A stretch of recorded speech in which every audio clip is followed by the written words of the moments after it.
Boiled One. The Boiled One, known officially as Fen228, is a towering black mass with a red, melted face that creeps into your bed, waking you up in your sleep to show you a real-life nightmare. His first recorded appearance was during a rerun of a 2003 kids show called Tree of Heaven, which he hijacked in the middle of a scene involving a birthday cake and a puppet.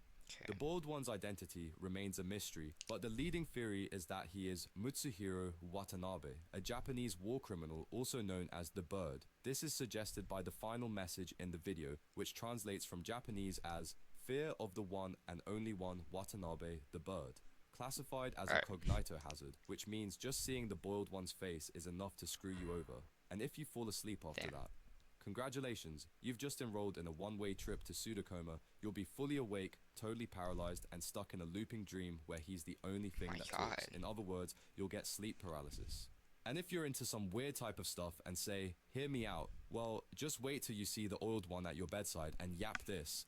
When you sleep in bed, I will be there and watch over you. So, don't look at his face. If you have already done it, don't sleep and don't even take a nap. Just showed him. Using earplugs helps. Reading Bible verses might help to summon Archangel Michael. But really, your best bet is denial and a gallon of caffeine. Because the Boiled One doesn't chase, he waits, simmering in the folds of your mind, knowing once you've seen his face, sleep isn't rest, it's surrender.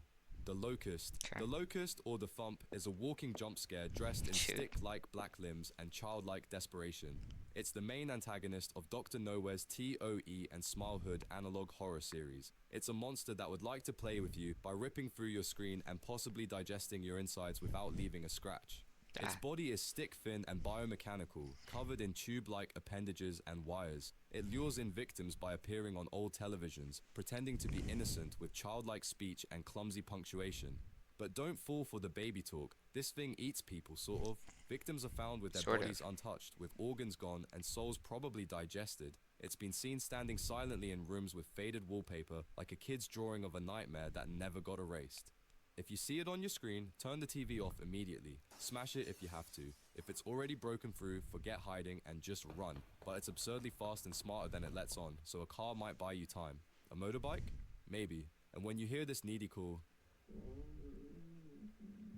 it's not looking for snacks. It's looking for you. Just don't talk back. This thing doesn't want company. It wants your organs and a friend to pretend with. Philbus. A monster with chair-like legs, Philbus is a walking paradox of furniture, faith, and fashion. With a jet black torso, beige skin, and a charming little top hat, Philbus looks like someone mashed up Smiling Friends Alan with a broken theatre prop and decided it was a deity. And depending on who you ask, they might be right. Philbus is tied to something called Philbism, an internet-born religion. Its core belief is that Philbus gave humanity the sacred gift of the chair, and that consuming chairs honors his great sacrifice. No one knows what the sacrifice was, or when, or why it involved chairs, but followers claim enlightenment comes from eating them. Wooden ones, IKEA ones, even recliners if you're brave. The unsettling part, media that mentions Philbus or Philbism becomes infected. It turns into subtle propaganda, from articles, videos, and even this script. People exposed to it start referencing chairs, praising Philbus, and obsessively talking about chair anatomy while totally denying anything weird is happening. So if you're still watching and you haven't microwaved a dining chair yet, congratulations, you might still be safe. But if you're feeling the urge to just take a nibble, then I have bad news for you. You're going to look like a soft-shell turtle with stool-like legs. Guilt. An entity that looks like someone soaked a corpse in bleach and left it to dry, Guilt is as haunting as it is quiet. It first appeared in The Boy in the Bath. From the moment it emerges beside the bathtub, it's clear that this isn't just a monster. It's a memory that got too heavy to drown. Guilt, also referred to as the boy, is presumed to be the physical or psychological manifestation of a parent's overwhelming shame. The bathroom becomes its domain, the tub its altar. Its behavior is slow, eerie, and painfully intimate, like it doesn't want to hurt you, just remind you. It's tall and unnervingly lanky, with a flattened, sliced head and a deteriorated neck sprouting roots or mold from its throat. It stares without blinking. It speaks in a voice you wish you could forget. Why did you leave me here? I never existed to you. The crib in the room, the toys on the floor, and the silence around the tub suggest one thing, that this creature was a child who was left alone, or feared to be. Whether guilt is real or imagined depends on who's watching and what they've done or didn't do. When you encounter guilt, it's easy to survive. You simply must not have any guilt. So, don't repress, don't forget, and definitely don't pretend nothing happened. Still feeling emotionally stable? Don't worry, Guilt's great at fixing that. Free therapy, no copay, just a bit of mold, a tub, and a crippling sense of failure. Cone Zone. Cone zones are tall, sorrowful-looking entities with bodies like collapsed shadows and heads shaped like a cone. Their pale faces are frozen in a permanent sad expression, with long thin limbs and muscle tissue so frail it looks like they've been skipping leg day since the dawn of time. They rarely move, and honestly, they don't need to, because you'll come to them.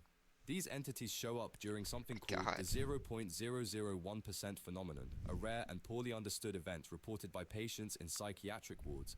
They appear friendly, inviting, even comforting. You might feel like talking to them, but don't, because that's how they get in. Comforting. Cone zones don't attack. They erode and talk softly, almost lovingly, while gently nudging your mind off the edge. Victims report a slow, irreversible descent into madness after extended exposure. Some even claim the cone zones helped them understand everything. Spoiler, they did not. If you see one, don't make eye contact, don't engage, perform reality checks, touch something real, say, I am here, I am safe, and mean it. Think of cone zones like your sad boy ex trying to reach you, convincing you that he's changed with his soft words, that after some time will kill you not softly. Ankläger. The star of the Dr. Nowhere monsters, Anklägers are beaming nightmares dressed for Judgment Day. These humanoid beings wear flowing black robes, but it's their heads that do all the talking. A giant burst with a single glowing eye in the center. They're the entities who watched too much Judge Judy and decided to become one. Anklägers show up when you've done something really bad, like something even you don't want to admit. They don't speak and chase, they appear in softly glowing hallways, and suddenly you're face to face with every awful thing you've ever done. Regret floods in, and then comes the choice. You can repent, beg, break down, and try to make it right. Or you can deny everything and stand your ground. That second option, not recommended. Denial earns you a front row seat to the Ankläger's wrath, a blinding flash of searing divine light that leaves nothing behind but ash and maybe some ironic symbolism. Want to survive an Ankläger? Don't be a garbage person. Do some self-reflect, make a journal, and maybe don't commit soul-crushing sins, or keep doing you and hope you never see that glowing star in the hallway. However, if you unfortunately meet them, prepare your sunglasses, an extra SPF 100 sunscreen because you're about to receive a vaporization verdict and get exfoliated at the same time. Flesh beds.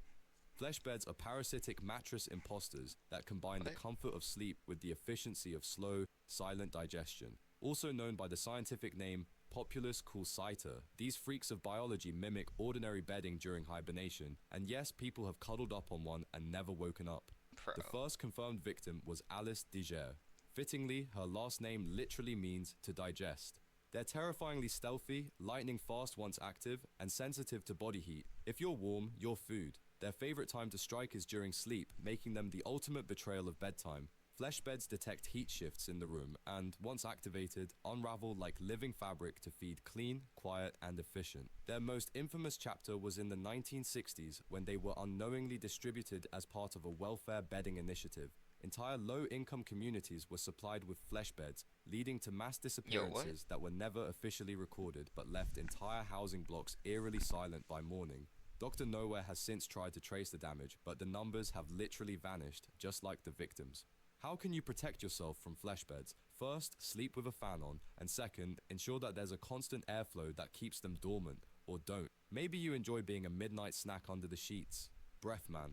Probably the most unsettling looking monster created by Dr. Nowhere. Breathmans are headless, skeletal creatures with pale, stretched skin and limbs long enough to make Slenderman look compact, with fingers that are like salad tongs, designed by a sleep paralysis demon. Breathmans live in the headless macrocosm, a dream-based version of our world where every human has been replaced by them. You can only enter by dreaming about it, and if you wake up there, you've won the worst vacation package imaginable. They can't see, hear, or smell, but they feel everything. Your footsteps, your breath, and the vibration of your heartbeat. They're in constant agony from their inability to breathe, and your presence makes it worse. Sometimes they lash out, sometimes they just watch. Either way, sleep becomes a terrible idea once you've seen them. To avoid them, don't move, stay silent, and control your breathing. Anything you do might be the thing that sets them off, and if you ever dream of their world, whatever you do, don't fall asleep again. Breathman can't scream, so they make sure you do it for them.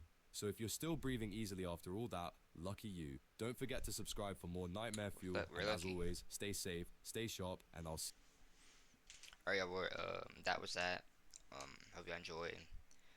Like, subscribe, everything, and yeah, love y'all.